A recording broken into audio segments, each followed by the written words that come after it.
Okay. Derpy, Derpy Hooves started out as a background character in the pilot episode of My Little Pony. She was in the crowd, totally insignificant, shouldn't have brought anybody's attention except there seemed to be an animation mistake where somebody crossed her eyes. And immediately, people who watched that episode just singled her out and pointed her out to everybody.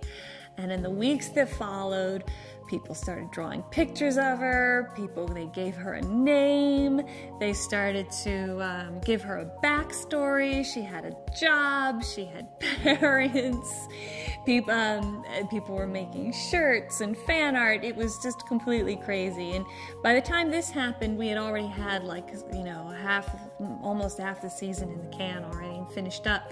But, one day, I got some of the footage, some of the animation back to me for an episode that was coming up, and that background character was being used all the time because she was just supposed to be filler, just an anonymous background character. And one day it came through and they crossed her eyes on purpose, and I went, yes.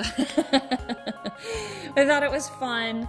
Thought it was, why not? Nobody stopped us. So we just, whenever that background character came up, just didn't have her do anything significant. Just, if she was there, just cross her eyes. That's how she is from now on.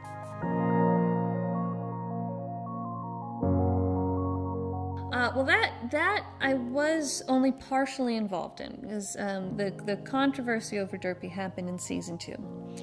And it was an episode where, in all of season 2, I had attended all the story meetings for season 2. So I helped come up with the premises and the storylines for every episode in season 2. But about halfway through, I stopped finalizing the scripts. And that was a script that I had not seen the final of. We discussed a character that we needed to bust a hole through the roof, and we discussed that, yes, absolutely, it should be that background character, that Pegasus with the crossed eyes. Let's do it. However, in the room, I had imagined, actually, that she would be kind of a Harpo Marx kind of character who didn't speak and who no one really called out by name. I kind of wanted to keep her mysterious, and I actually kind of wanted to keep her a blank slate for the fans, because so many people had to fit definitions of who she was, and I didn't want to mess with what they dreamed she was.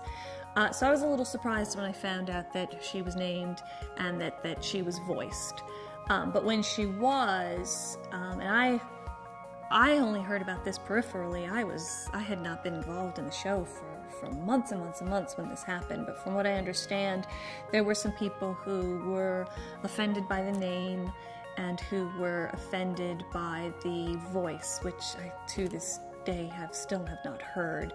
And then what I understand is that for iTunes, the name was taken out and the voice was changed because it was offensive to some people.